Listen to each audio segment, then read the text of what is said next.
सोमनाथ का मंदिर था, बड़े बड़े अकलमंद उसके सामने सिजदा करते थे, तो बीच में लटका हुआ था, कोई पकड़ नहीं थी, बीच में था, इधर से भी कोई पकड़ नहीं थी, ऊपर से भी नहीं, नीचे से। तो लोग उससे बहुत गुमराह हो रहे थे, सबसे बड़ा मंदिर था। तो महमूद गजनवी ने उसको फतह करने गया, तो वहां के पुजारियों ने कहा आप जितना चाहे सोना ले लीजिए, मगर इसको मत आए। उसने तारीखी जुमला कहा कि मुझे बुत शिकन के बजाय लोग बुत फरोश लिखे देता है। एक दीवार गिरा दिया तो पूरा वो बुत नीचे आ गया।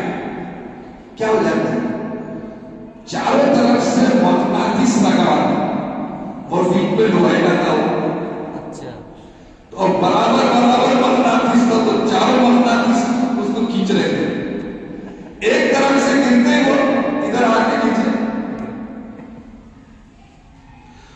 उसको 3 उलझने थी। एक उलझन उसको ये थी बादशाह को कि दुनिया में सबसे अफजल मखलूक कौन सी,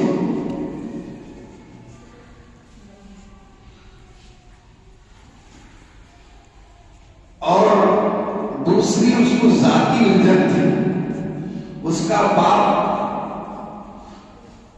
खूबसूरत नहीं था, ये बहुत खूबसूरत पैदा हो गया, तो शैतान इसको वसवसा डालता था कि तू तेरे बाप का बेटा है कहीं।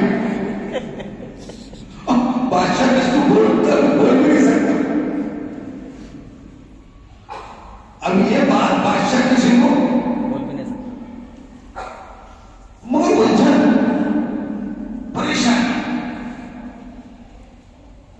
और तीसरा उसकी तमन्ना थी कि आका नामदार सरवरे कायनात अहमद मुस्तफा मोहम्मद मुस्तफा नबी अकरम रसूल मुहतशम